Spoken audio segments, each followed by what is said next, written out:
En hy sê, "Sjoe Tanya, dis vir my baie hartseer. Jy sal 60 jaar in hierdie gemeente." Sy sê, "Pastoor, die gemeentelede en al hierdie goed van die kerk en die politiek maak my so moeg. Ek wil nie meer kerk toe gaan nie. Ek wil bedank." En hy sê, "Ag Tannie, ek is nou nie 'n bekleierige man nie, doodreg. Tannie kan bedank, maar doen my net gou een guns." Hy maak 'n glas vol water, mag so gelyk. Daai glas maak so 'n rondingkie bo. Hy sê, "As Tannie vir my rondom die kerk kan loop sonder om 'n druppel water uit hierdie glas te mors, dan is dit reg. Dan kan Tannie maar bedank." En hy sê die Tannie is ook bietjie arrogant en sy trek haar skoene uit en sy stap en hy stap nou maar so saam met haar al rondom die kerk en sy mors nie 'n druppel water nie. En toe hy by die voordeur kom, vat hy die glas by haar en hy drink die glas sommer leeg. Hy sê, "Ons het 'n deal gehad. Tannie kan nie bedank nie want Tannie het nie 'n druppel gemors nie." Hy sê, "Maar Tannie al gedink, hoekom het Tannie nie 'n druppel gemors nie?" En sy sê, "Ja, sy het gefokus op die water." Hy sê presies dit. As ek en jy fokus op die lewende water, gaan die ander dinge ons nie van koers afgooi nie. Dan maak dit my nie seer as iemand my nie groet nie, of dit maak my nie seer as iemand nie doen wat ek doen nie. Hoekom? Want ek is hier want ek fokus op die lewende water. En ek besef vandag dat kerke speel leeg want mense fokus nie meer op die glas wat voor hulle is nie.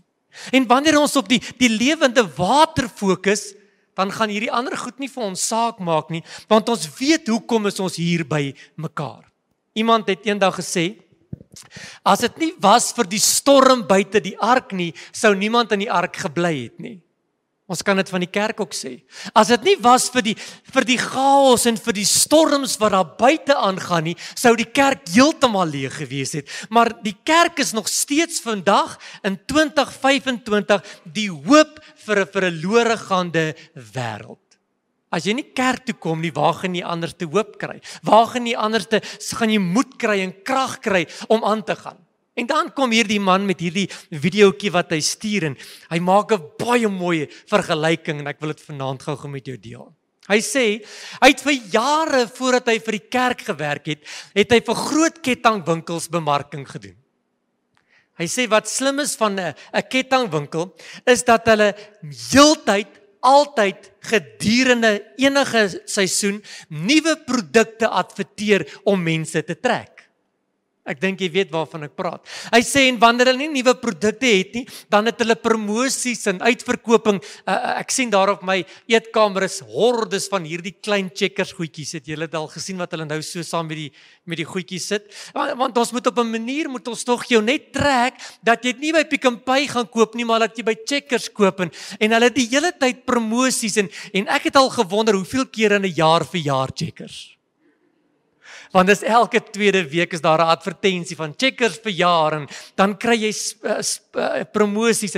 Koop een Coke en jy kry 2 verniet of koop 'n glas en jy kry iets verniet. Daar's die hele tyd hierdie promosies en sê hierdie man dat hulle stel mense aan wat vir hierdie kettingwinkels werk en sy enigste werk is om mense met nuwe promosies en nuwe deals en nuwe goede te lok na die winkel toe. Baie interessant. Hy praat van 'n koswinkel. Wat jy al gesien 'n koswinkel elke 2 jaar dan revamp hy. Dan word die winkel toegemaak en dan word die plek uitgeteel en nuwe verf en die hele plek word opgejazz. En hy sê as hulle dit nie doen nie, verloor mense belangstelling om soontoe te gaan. Dis hoekom hulle die winkel die hele tyd revamp en oordoen en gereed kry om mense te trek en nuuskierig te maak en sjoe. Hy sê en vir jare lank het die predikers en die pastore en die kerkleiers gedink ons moet kerk hanteer soos 'n kettingwinkel. Ons moet die hele tyd nuwe promosies hê. Ons moet die hele tyd nuwe goedjies doen en ons moet goedjies bou en breek en ons moet nuwe projekte hê en ons moet, ekskuus my Engels, ons moet so 'n bietjie revamp en ons moet advertensies kry en ons moet nuwe musiek kry, nuwe stoele om die mense te trek. En vir jare lank het dit gewerk. Gaan kyk maar na die mooi groot kerke. Die ou groot kerke, elke 2 jaar dan word daar gebou en gebreek en dis reg, dit moet mooi wees. En dan word nuwe mense aangestel en nuwe musiek en dis die hele tyd hierdie beweging wat hulle sê water wat stil staan is besig om af te kom. En ons is besig om die mense te lok en dan sê hulle, ou Paulus het gesê vang ons met lus. En hy sê na jare se besigheid in die kettingwinkel en hy kerk toe gaan en hy hierdie prinsips na die kerk toe gebring het, te besef hy, sjoe, dis die verkeerde manier. Dis die verkeerde manier en hy gee die eenvoudige rede. Hy sê in die kettingwinkel het die kettingwinkel geen verhouding met die kliënt nie. Miskien hier by ons, as jy Jacaranda toe gaan, dan sê jy vir hom, goeiemiddag, en sê, hallo Charles, want hy ken jou. Maar daar in Klerksdorp, as ek by Checkers kom, man, geen teller ken my op my naam nie. Geen bestuurder, ek ken 'n bestuurder so van sy gesig af, hy weet nie wie ek is nie, hy ken nie my naam nie, hy ken nie my behoeftes nie, hy raak nie aan my nie. Hy sê, en dis die probleem, kettingwinkels het nie verhoudings nie. En daarom moet ons soveel as moontlik promosies maak, om mense in te trek en hy sê, maar die kerk werk nie soos 'n kettingwinkel nie. Ons het 'n verhouding. En dadelik sê hy, hierdie verhouding is tweeledig. In die eerste plek het ek 'n verhouding met oom Johan. Ek het 'n verhouding met hom en daarom kom ek kerk toe want ek het 'n verhouding met hierdie mens. Hy sê, maar die heel belangrikste is, ek het 'n verhouding met Jesus. En wanneer ek die verhouding met Jesus het, hoor gou mooi, dan kom ek kerk toe uit my verhouding uit, nie oor die produksie of die ding wat aangebied word of oor die lekker sitplekke nie. En hy sê dis hoekom die kerke besig is om leeg te loop. Want pastore is besig om uit te brand. Dominees is besig om uit te brand. Want ons is die hele tyd besig om goede te kry en musiek te kry en produksies te kry. Ag, dit moet tog net mooi wees en dit moet nog net reg wees en hoor my hart, dit moet wees. Hy sê in plaas daarvan dat ons op 'n plek kom wat ons net die verhouding reg kry. Want as ons die verhouding reg kry met Jesus, dan kom ek outomaties.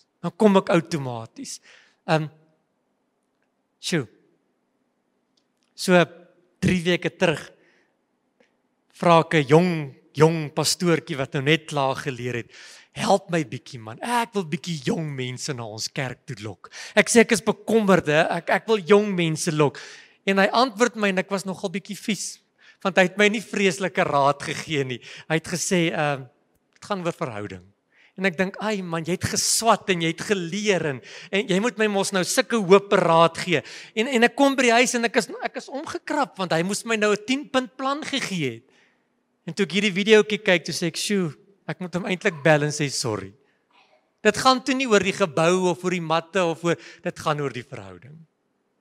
Dit gaan oor die verhouding. Jy sien, kerk is nog steeds die hoop vir 'n verlore gaande wêreld. Hoekom? Want Jesus is hier. Die Bybel sê nog steeds, waar 2 of 3 in my naam vergader, daar is ek. Nie sal ek opdaag as die musiek lekker is, en sal ek opdaag as die atmosfeer, daar is ek in hulle midde. En dit haal so 'n bietjie spanning van my af, want ek hoef nie so hard te perform nie. Ons moet net die verhouding bou. Die verhouding bou. Jy sien, Jesus skryf in Matteus 21 vers 13, hy sê, my huis moet 'n huis van gebed genoem word, en julle, die kerk, het dit 'n rowersspilonk geword. Dis asof Jesus sê, sjoe, daar's goede wat nie reg is nie, daar's goede wat moet uitkom, en goede wat moet wegkom. Dit moet net 'n plek van verhouding wees. En ek skryf hier 'n paar goed neer wat ek so vinnig op sy videoetjie gekyk het. Hy sê, die kerk is nog steeds die plek van intimiteit met God.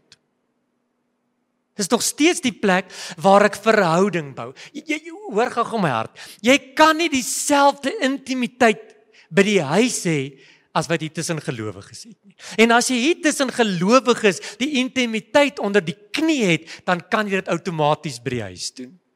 Maar dit praat van 'n plek wat jy intimiteit met die Heilige Gees het. Hy sê dit is 'n plek waar jy genesing kry. Kan ek by die huis genesing kry? 100% ja. Maar as ek in die teenwoordigheid inkom en ons sing altyd 'n ou koortjie, let your glory fill this house. En wanneer ons dit uit ons hart uit sing en daar 'n teenwoordigheid is en die water word geroer en die sieke stap in, dan kry hulle genesing. Hy sê dis 'n plek waar ek die teenwoordigheid van die Heilige Gees ontvang, waar ek krag kry, waar ek antwoorde kry. Maar dan moet dit 'n huis van gebed wees. Hy gaan verder, hy sê Johannes 4:23, hy sê daar kom 'n uur en dit is nou, waar my kinders my in gees en in waarheid moet aanbid. Wat beteken dit? Dit praat van 'n verhouding. Dit praat van 'n verhouding. Jesaja skryf dit so mooi, Jesaja 29.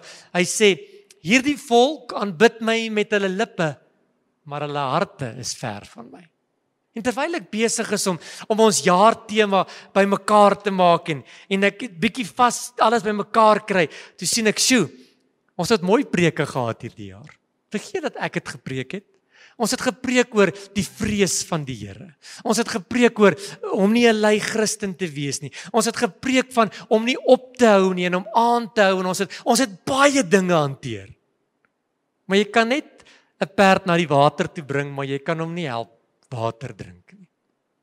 Nou kom ons praat gou oor die olifant in die huis. Sondag 40 mense in die kerk. 40. Nou dink ek, sjoe, dis nie 40 nie. Trek vir hom Charles af, want hy moes hier gewees het. Trek vir Junior af, hy moes hier gewees het. Trek die voorsangers af, hulle moes hier gewees het. Die klankman moes hier gewees het. En toe kom ek op 28. En ek sê, Here, hoekom gebeur dit? Want daar's nie meer 'n verhouding nie. Gelukkig weet ek nie wie daar was nie, so ek weet nie wie pik nie. En ek sê, Here, help ons. Help ons. Want die tyd word min. Help ons, want die uur word min. Help ons, en die Here sê dis eenvoudig. My huis moet 'n huis van gebed wees. Sien, daar moet 'n verhouding wees. En wanneer ek 'n verhouding het, dan kom ek kerk toe nie om deur die pastoor gesien te word nie. Nie om die show te kom kyk nie, maar om met my Vader te kommunikeer. En ek het 'n paar programme gehad vir volgende jaar, en ek krap hulle so bymekaar en ek gooi in die asblik en ek sê, the show is over. The show is over.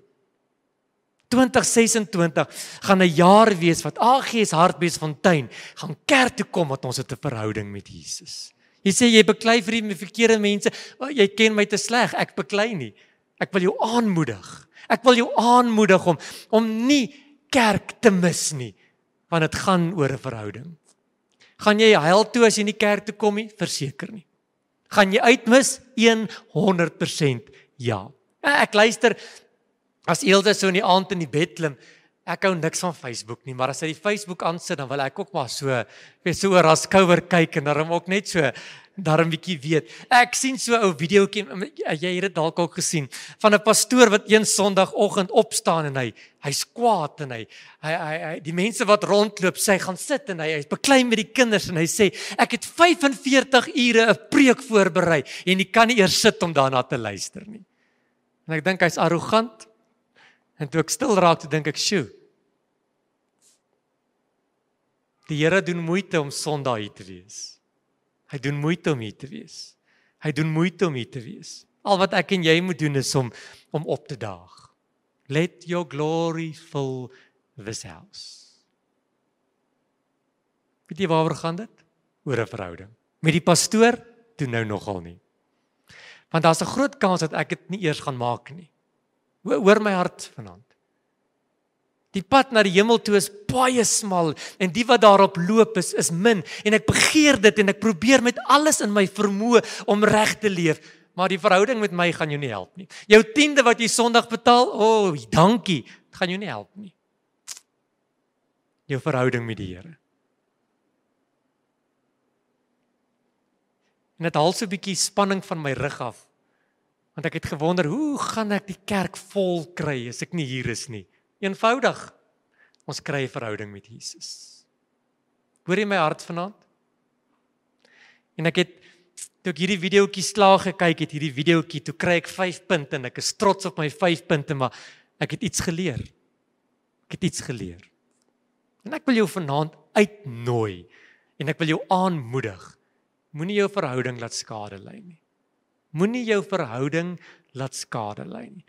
Die laaste 2 weke is ek besig en as jy my lesenaar sien, dit lyk amper soos daai lesenaar wat oom van gepraat het net nou. Hy's vir jou de mekaar.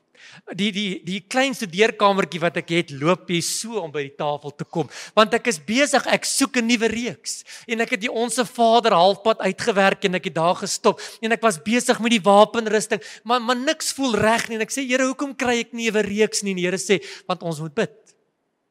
Want hy het die rede van bid hier, Ons het gebid. My huis, sê die Here, moet 'n huis van gebed wees. En ons gaan vroeg in Desember gaan ons die bid hier stop, want die skole is klaar. En ek wil jou uitnooi, van volgende week af, gaan ons weer 5 minute woord hê en dan gaan ons weer bid. Want toe ons gebid het, was die kerk vol. Maar toe kom ons met, en hoor gaan my hart, die 7 briewe was vir my excellent. Maar daar moet 'n plek wees waar die huis van die Here weer begin bid.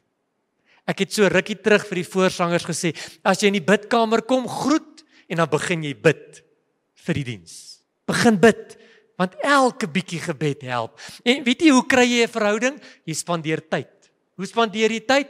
Bid. Jy bid. Jy bid. So ek wil jou uitnooi en ek weet ons gaan die helfte minder wees, want dan word ons nie ietsie gegee nie. Maar ek sal jou 'n botteltjie water gee. Kom ons bid weer. Kom ons bid weer. Want hoe meer jy bid, hoe meer het jy 'n behoefte. Ek het iets geskryf en ek wil daarmee afsluit. Die ou wat die videoetjie aanbied, en ek het nogal gedink ek wil dit share, maar ek is te dom. Maar hy eindig die videoetjie, hy sê, hoe groter die program, hoe kleiner is die verhouding. Hoor my hart. Hoe groter die show is, hoe kleiner is die verhoudings van mense wat dit kom kyk. Ek kyk, Saterdag aand is die troue en almal is besig en ons het so 'n bietjie rustige tyd en ek gaan lê op die bed en dit reën so saggies buite en ek kry Skouspel 25 op die TV. Nou ek is mal oor musiek, man. Ek hou net nie van jazz nie, verder hou ek regtig van enige musiek. En ek kyk hierdie Skouspel en daar was 'n paar duisend mense by Skouspel. Wie het Skouspel al gekyk? Ons was klomp jare terug, was ons by 'n Skouspel. Daar's duisende mense. En hoor gou vir my, die sangers wat daar opkom is gehandpick. Dis die beste sangers wat ons land het. En hierdie mense sing, maar daar's geen verhouding nie. Daar's geen verhouding nie, maar die show is excellent. Toe die Skouspel begin, toe sak teens Jordaan, nie teens Jordaan nie, hop spinnekop, wat is sy naam? Kerder, toe sak hy met 'n tou uit die dak uit. Ek bedoel dis eintlik asemrowend en die vioolspelers begin speel en dis net vonke wat spat en dit is regtig, ek moet vir jou sê 10 uit 10 vir die show. Maar daar's geen verhouding nie. Daar's geen verhouding nie. Ons ken vir hom wat daar sing, ons weet van hom, ons weet dalk hoeveel kinders hy het en ons weet so bietjie van hom, maar daar's geen verhouding nie, maar daar sit duisende mense wat na hulle wil gaan kyk. Sondag dan sukkel ons om 80 en 90 in die kerk te kry. Weet jy hoekom? Want daar's nie verhouding nie. Hoe groter die show, hoe kleiner die verhouding.